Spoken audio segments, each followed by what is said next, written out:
it's Lisa from Bees and Seeds. Today I'm going to show you how to freeze dry radish tops. If you haven't done something with your radish tops before, this is the time to do something with them because they're actually a really nice green. Super nutritious, tender, mild. At this size, don't eat them fresh. They're a little prickly, but once you blanch them, they're quite nice. I've already picked 2 rows of them, so let's go in so I can show you how to freeze dry them. First thing we're going to do is taking the radish root from the green. And as she is getting this all done, if there's any grass and weeds, she's just pulling them out to the side so that we don't accidentally freeze or freeze dry them. The whole basket gets done, and then we move on to the next step of washing everything. So I'm going to start taking all of the tops, putting them in this big bowl, and I'm going to put ice cold water in there.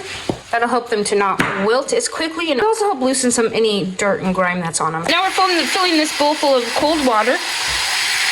And I'll slosh them around in there and then rinse them all individually. Okay, so I'm gonna just start taking these out piece by piece and actually rinsing every single leaf. I don't want to chance any dirt or grime or insects left in here.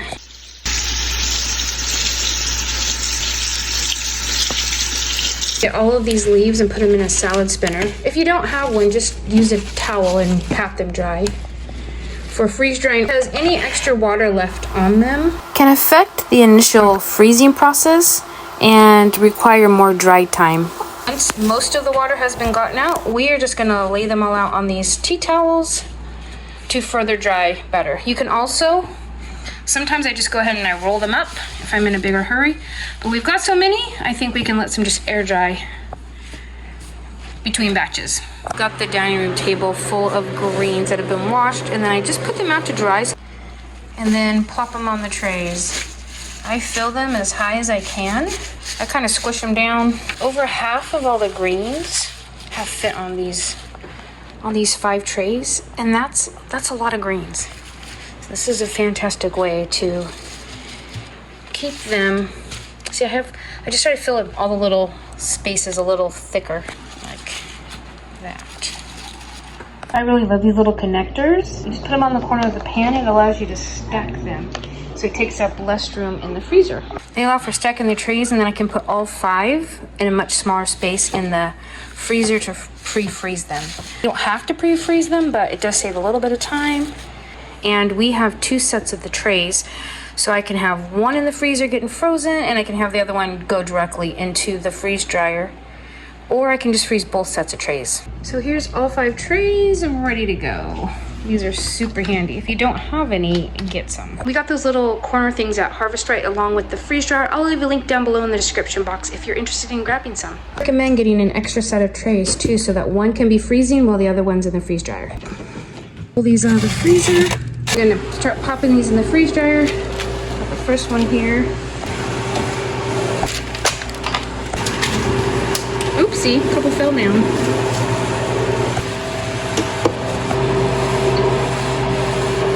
Check and see if these are done. See if this.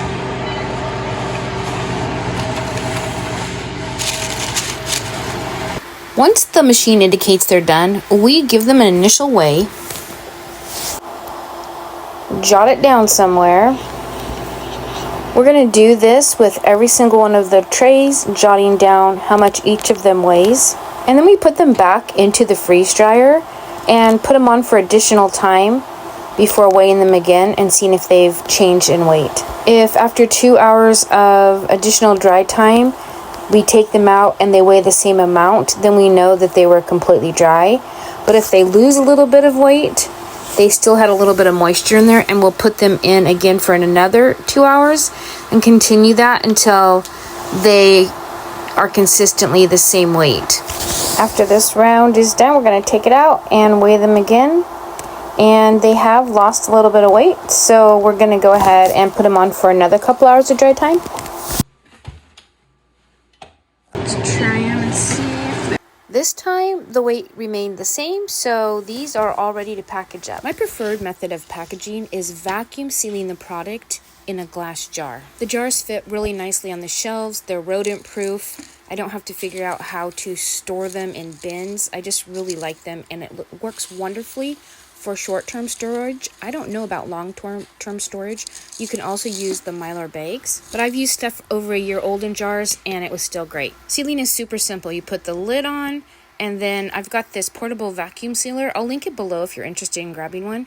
And you just put it on there for at least 20 seconds, and then you pull it off and the jar is sealed. If it's not sealed, just try it again. Once in a while, they don't seal the first go round. To check to see if it's sealed, I pick it up by the actual lid, and then I also turn it over and shake it. This one's definitely sealed. This portable vacuum sealer has the option where you can do wide mouth or narrow mouth jars. It has a little attachment there, so you could do either one. Works great for both. Also, I reuse lids that I've used in the past. You can see this one's rusted. It's been used a few times. I check the seal to make sure it looks good, and then I vacuum seal it.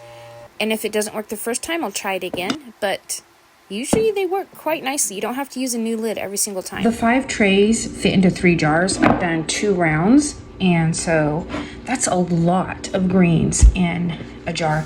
You can also powder it, make a green powder. These will mostly be used for soups because I did crush them down quite a bit. If you don't have a freeze dryer, don't stress, you can freeze them. I'll leave a link below to a video all about the best way that I have found to freeze them. If you're interested in gardening or preserving your own food, go ahead and subscribe, and we'll see you next time.